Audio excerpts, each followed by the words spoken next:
Even though Jesus came to earth and did good, performed miracles, taught the truth, and eventually sacrificed his life on the cross, there were times when certain people were displeased with Jesus.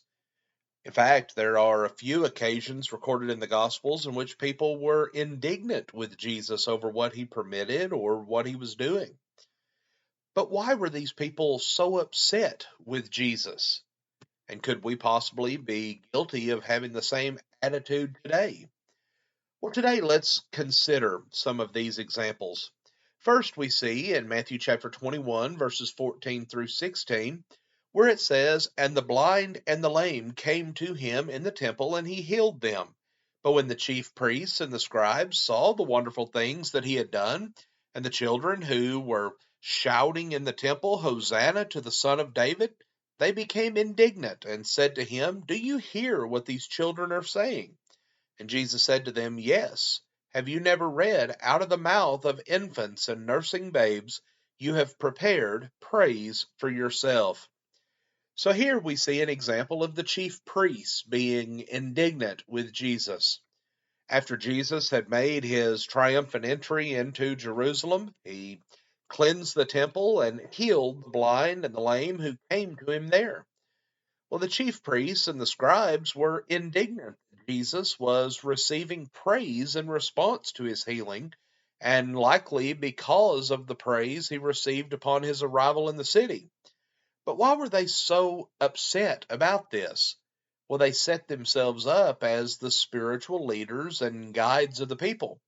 Jesus, though, was receiving the honor that they desired to have for themselves.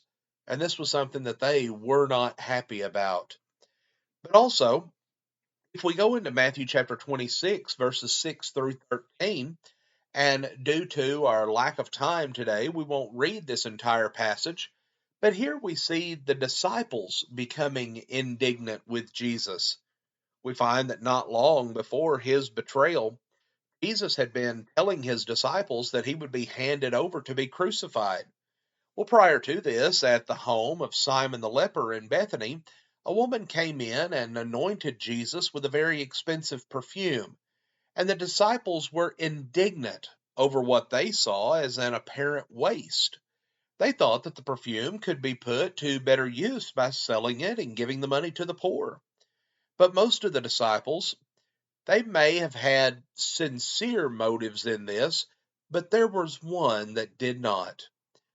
Judas, who was selfishly motivated.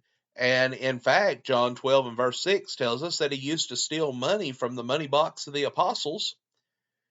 He was not pure in his motives. But then Jesus said that this woman had done a good deed and had helped prepare him for his burial. Yet we find that the disciples were still upset because they believed that they had a better plan. Then in Luke chapter 13, verses 10 through 17, we find another example of one who was indignant with Jesus. And here we find an official in the synagogue who became indignant because Jesus had healed someone on the Sabbath day. Rather than rejoicing that this woman who was afflicted for almost 2 decades had finally been healed from this infirmity, the official in the synagogue wanted to quickly put an end to what he anticipated would happen following after this event, and that was more people coming to Jesus to be healed. He was indignant because Jesus did this on the Sabbath. And in his address to the crowd, he told them to come during the other 6 days of the week and not on the Sabbath day. He acted as if he was defending the Sabbath law that had been given by God in Exodus 20, verses 8 through 11. Yet in reality, he was defending the man made rules that the Jews had added to God's law. Jesus did not violate God's law, but he did ignore this man made law that was standing in the way of him healing this woman in need.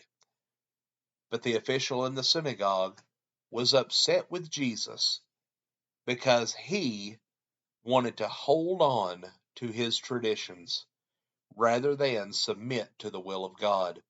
Friends, it is possible for people today to continue to be indignant with Jesus.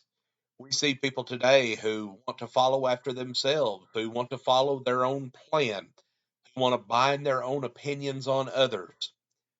But this is something that we cannot do. If we want to be pleasing to God, then we have to humble ourselves and submit ourselves to the will of God. Friends, we thank you for joining us for our program today, and have a blessed day.